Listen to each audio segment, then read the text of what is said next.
¿Qué tal, amigos? Tal y como les dije en una cápsula anterior, en las primeras 4, que habría una quinta y muy probable una sexta para cerrar de una manera completa mi opinión sobre los 50 años del movimiento estudiantil del 68, donde, como usted si ya las vio las primeras 4, recuerda primero el contexto internacional, luego los antecedentes dentro del país y luego ya 2 cápsulas específicas sobre el movimiento en las 2 partes en que yo divido estos 4 meses. La primera etapa, que va del 2 de agosto al 2 de octubre, y la segunda, la más difícil, del 3 de octubre al 2 de diciembre. Hoy voy a ser más preciso en lo que he señalado desde hace muchos años. Los errores que cometimos nosotros, los que quizá inmerecidamente fuimos llamados en algunos casos dirigentes del movimiento estudiantil. Debo aquí señalar que el dirigente principal, el que fue, vamos a decir, la columna vertebral en cuanto a ideas, propuestas y conducción, fue Raúl Álvarez Garín, una persona a la que me unió una entrañable amistad durante muchos años, fallecido ya, como usted debe estar enterado. Y hubo un siguiente nivel con personas como Marcelino, que a partir del 2 de octubre fue el principal dirigente. Estaba también Gilberto Guevara, Luis González de Alba. Fundamentalmente con esos nombres me quedaría, ofrezco una disculpa. Si alguien se considera que era efectivo, picudo en términos de ser dirigente, les ofrezco una disculpa por no mencionarlos. Pero esos que señalé considero que fueron los principales dirigentes del movimiento estudiantil y destaca entre esos 4, evidentemente, Raúl Álvarez Garín. Muy bien. Voy a hablar hoy de los que considero los errores o algunos de los errores que tuvieron un impacto decisivo en el desenlace el 2 de octubre de esta primera etapa. Lo primero que debe decirse es que el variopinto o la integración variopinta de los integrantes del Consejo Nacional de Huelga presagiaba dificultades sin fin en materia de discusión de propuestas o de ideas y de la visión incluso del movimiento. No hubo forma de concentrar en un grupo reducido 3-4 que generare la confianza suficiente para decir, bueno, que ellos tomen la decisión, una especie de comité permanente del buró político, diríamos, de acuerdo al cliché con el cual se manejan los partidos comunistas tradicionales. Eso generó varios errores traducidos en derrotas en las correspondientes discusiones. Hubo decisiones que se tomaron en el Consejo Nacional de Huelga que fueron evidentemente errores garrafales para el desarrollo del movimiento, y debo decir también que perdimos esas votaciones. Uno de ellos es el del diálogo público. El diálogo público era simplemente una expresión de nuestra superficialidad o de no entender a cabalidad qué es lo que estábamos viviendo. Una camisa de fuerza que nosotros mismos nos colocamos y al final de cuentas demostró que era una completa tontería o un gran error. Otro de los grandes errores es no reconocer algunas decisiones que resultaron en algunos casos sangrientas y en otros errores estratégicos. El día 27 de agosto, o para la manifestación del día 27 de agosto, el Consejo Nacional de Huelga decidió en votación, que también perdimos, vamos a decir, la parte moderada, la parte sensata del Consejo Nacional de Huelga, dejar un plantón ahí en el Zócalo. Esa fue una decisión que se votó en el Consejo Nacional de Huelga, aun cuando algunos digan ahora, bueno, no estaba claro, eso se dijo. No, votamos y perdimos. No pudimos sacar adelante eso. ¿Por qué? porque había un grupo de ultras que decían, es que el informe nos lo tiene que dar a nosotros Díaz Ordaz desde el balcón el 1 de septiembre y ahí nos quedamos nosotros. Y ahorita voy a reforzar esta aseveración. Otro error que cometimos fue el no haber podido actuar concretamente o de acorde con una situación que fue la presencia de un agente de la Federal Seguridad claramente identificado como un policía, un agente de la Dirección Federal de Seguridad, Ajax Segura Garrido. Particularmente Gilberto Guevara y yo lo conocíamos desde Ciudad Obregón porque él estuvo comisionado allá. No pensábamos en ese entonces con claridad que era un agente, pero era un tipo que estaba un poco deschavetado por las propuestas y cómo se manejaba en Ciudad Obregón. ¿Y por qué digo que Gilberto y yo lo conocíamos? Porque estudiábamos en aquel entonces en el Instituto Tecnológico del Noroeste, el ITNO, que era el nombre previo al actual, el ITSON, y él ahí llegó a dar clases de dibujo y también de deportes. Entonces desde ahí lo conocíamos. Cuando lo descubrimos en el Consejo y que intentamos eliminarlo, resultó que sí era delegado de una escuela normal oral.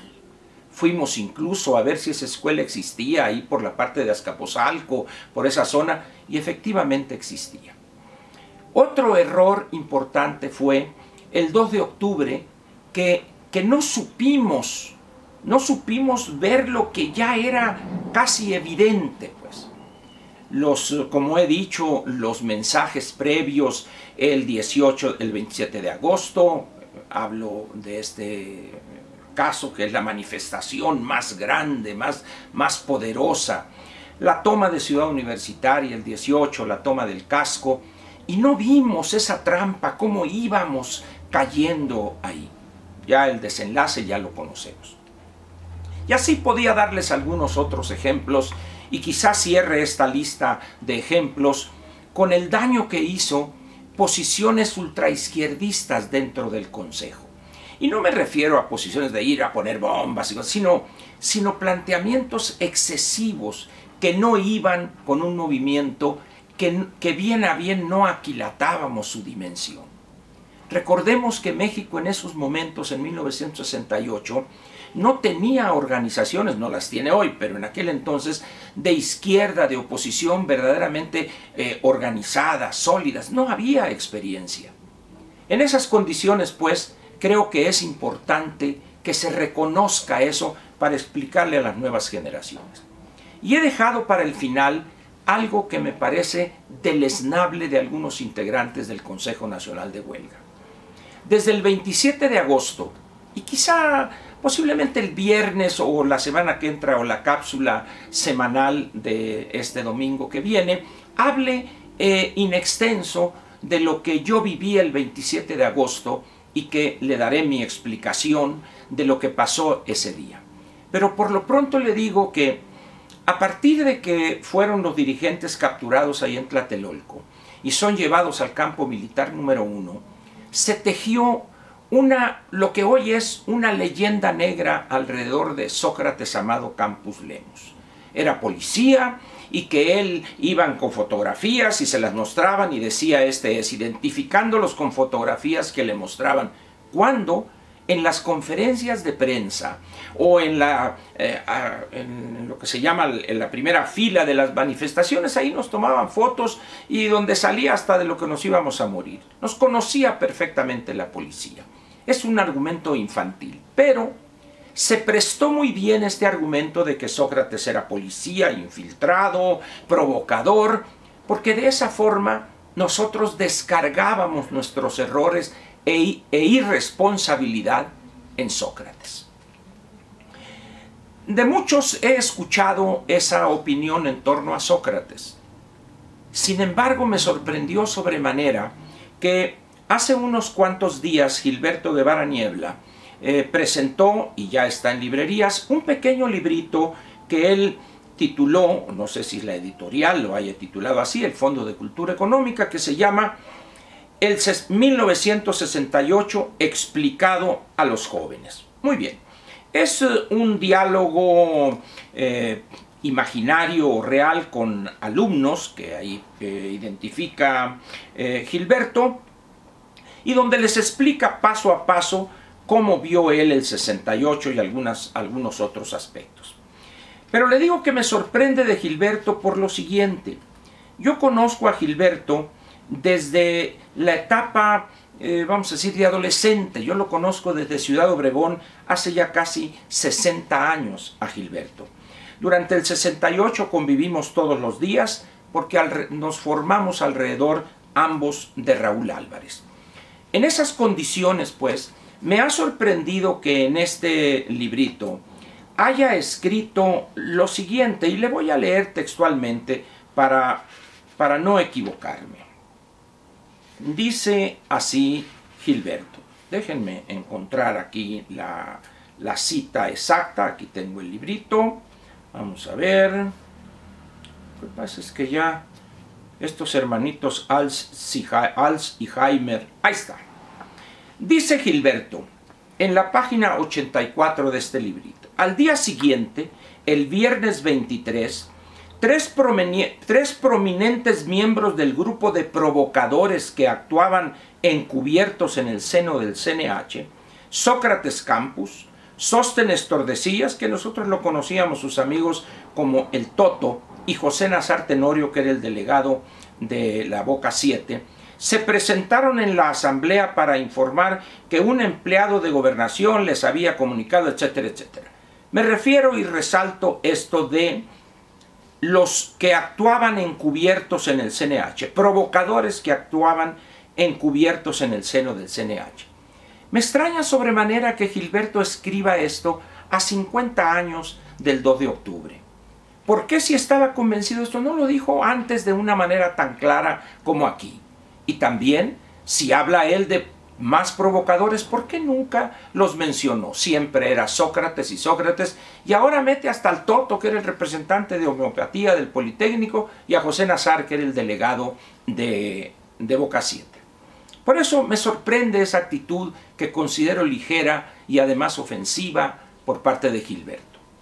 El que se ha hecho eco también, incluso en un programa este miércoles en la televisión de Televisa, Canal 2, con Loret de Mola, donde están Sócrates y el Pino.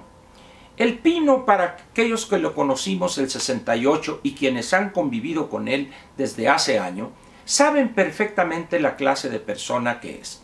No voy a mencionar algunas cuestiones personales de él, pero diré que en términos de lo político, el Pino es un bocón, un hablador sin sustento.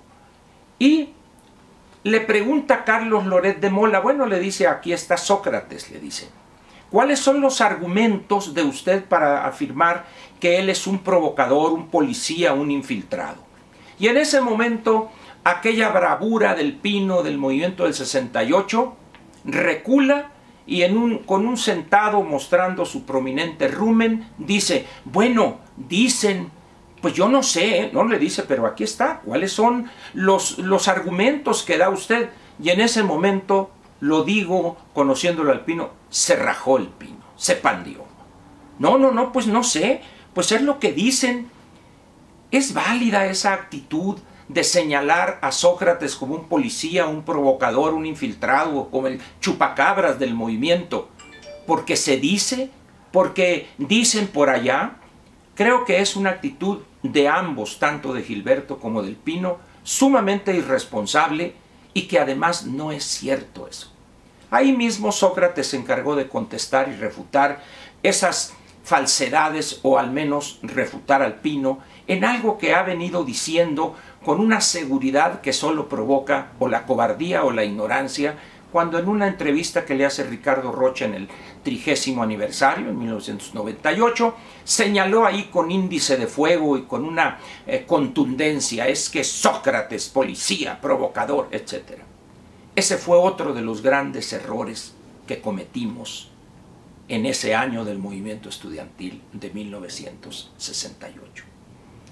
A cambio de eso, ¿qué hemos logrado? Que todo se cargue, primero a Sócrates, ahora ya Gilberto incluyó al Toto y a Pepe Nazar. Toda la responsabilidad fue porque había provocadores.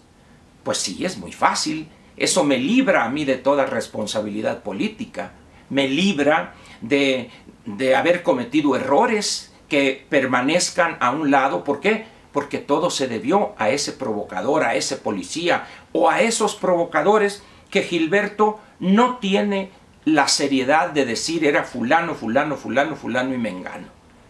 Es lamentable que Gilberto a esa edad, prácticamente tenemos la misma edad, somos contemporáneos. Él nace en 1944, yo en 1945, es decir, él tiene 74 años, yo acabo de cumplir 73, que caiga en este tipo de afirmaciones. Eso, lejos de causarle daño a Sócrates, al Toto y a Pepe Nazar, le causa más daño a Gilberto. Es casi como un escupitajo que lanza al cielo y le cae en la cara. Lamentable, porque yo tengo la mejor de las opiniones de Gilberto. Compartí en un determinado momento, en una época en París, unos días con él, donde lo vi sufrir, estuve con él ahí, caminamos, todo, para que ahora salga con esto, ya cuando estamos viejos, los dos viejos setentones. Esos fueron algunos de los errores que cometimos y que por desgracia no nos hemos atrevido a reconocerlos. No estoy diciendo, repito lo que he dicho una y otra vez, justificar la matanza, no. Lo único que estoy señalando es que en todo movimiento político, en todo movimiento social, los dirigentes tienen responsabilidades para con la sociedad y los dirigidos. Particularmente mayor esa responsabilidad cuando hay muertos que eran totalmente inocentes. Eso es algo que deberíamos tomarlo en cuenta para decir las cosas tal y como fueron y no andar con estas cobardías ahora de que Sócrates y que el Toto y que esto. Creo que es realmente una bajeza eso. Repito, del Pino no me extraña, pero de Gilberto Guevara Niebla, un amigo entrañable, me extraña muchísimo. Vamos a terminar mañana con esta serie que empezando de 4 va a terminar con 6 capítulos. Así es que lo espero mañana cuando cerremos esta serie de 6 sobre el movimiento estudiantil del 68. Gracias.